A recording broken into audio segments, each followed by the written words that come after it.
रायगड जिल्ह्यातील महाड इथले रोहिदास विकास तरुण मंडळाचा महाडचा महाराजा गणेश मंडळ यंदा सर्वांचा आकर्षणाचा केंद्रबिंदू ठरलेला आहे।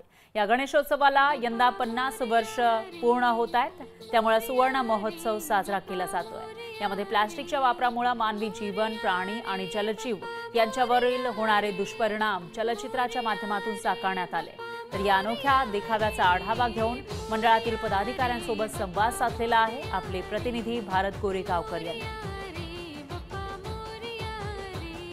कोकणामध्ये घरगुती गणपतींसह सार्वजनिक गणपतींचं देखील मोठ्या उत्साहात आणि जल्लोषात स्वागत केलं जातं।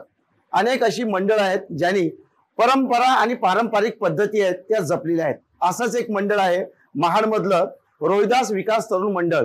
हे मंडळ यंदा सुवर्ण महोत्सवी वर्ष साजरा करतोय आणि नेहमी एक सामाजिक संदेश देणारा देखावा साकारत असतो। आता या वर्षी मंडळाने नेमका काय देखावा साकारलाय आपण दृश्यांमधनं पाहू शकतोय।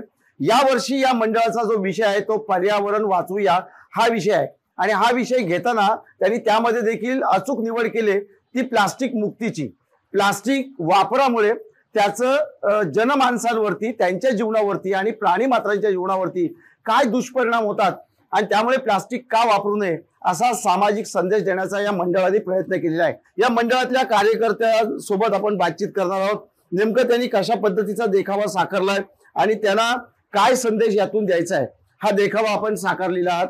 नेमका कोणत्या आशयाचा देखावा आहे आणि यातून काय सामाजिक संदेश द्यायचा आहे? गेले अनेक वर्ष केंद्र सरकार, राज्य सरकार याच्यावरती खूप चांगलं काम करत आहे, परंतु अजूनही नागरिकांमध्ये तुम्ही बाजारपेठांमध्ये बघाल तर लोकांपर्यंत जनजागृती अजूनही झालेली नाही। लोक अजूनही प्लास्टिकच्या पिशव्या वापरतात। पुन्हा एकदा नागरिकांमध्ये जनजागृती व्हावी, आजच्या नवीन पिढीला पुन्हा प्लास्टिकचा केवढं भयंकर हे रूप आहे हे कळावं, यासाठी आम्ही एक सामाजिक देखावा करण्याचा प्रयत्न केलेला आहे। 50 वर्ष सुवर्ण महोत्सव, पहिले सुवर्ण उत्सवाच्या सगळ्यांना शुभेच्छा। दरवर्षी आपले स्थानिक कलाकारांचे मंडळाचे सभासद आहेत, इथे रोहिदासनगर मधले रहिवासी आहेत, ह्यांच्याच कल्पनेतनं हे डेकोरेशन साकारलं जातं। बरं, गणपतीचं जे डेकोरेशन आहे तेच नाही तर बाहेर असणारं जे भित्तीचित्र वगैरे सगळं स्थानिक कलाकारांच्या कलाकृतीनं साकारलं जातं।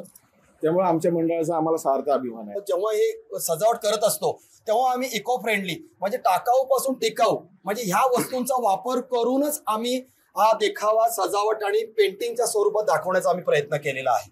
व्हिडिओ जर्नलिस्ट ओम गोरेगावकर सह भारत गोरेगावकर, लोकशाही मराठी, रायगड। आमचा विषय आहे प्लास्टिक प्रदूषण, त्याच्यावरची समस्या आणि ही ज्वलंत समस्या जी आहे ती घरातील प्रत्येक गृहिणी त्याच्यावर आटोक्यात आणू शकते।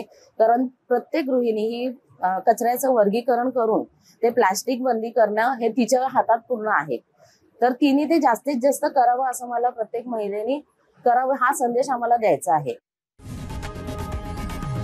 लोकशाही मराठी, ऐका, पहा, जागरूक रहा।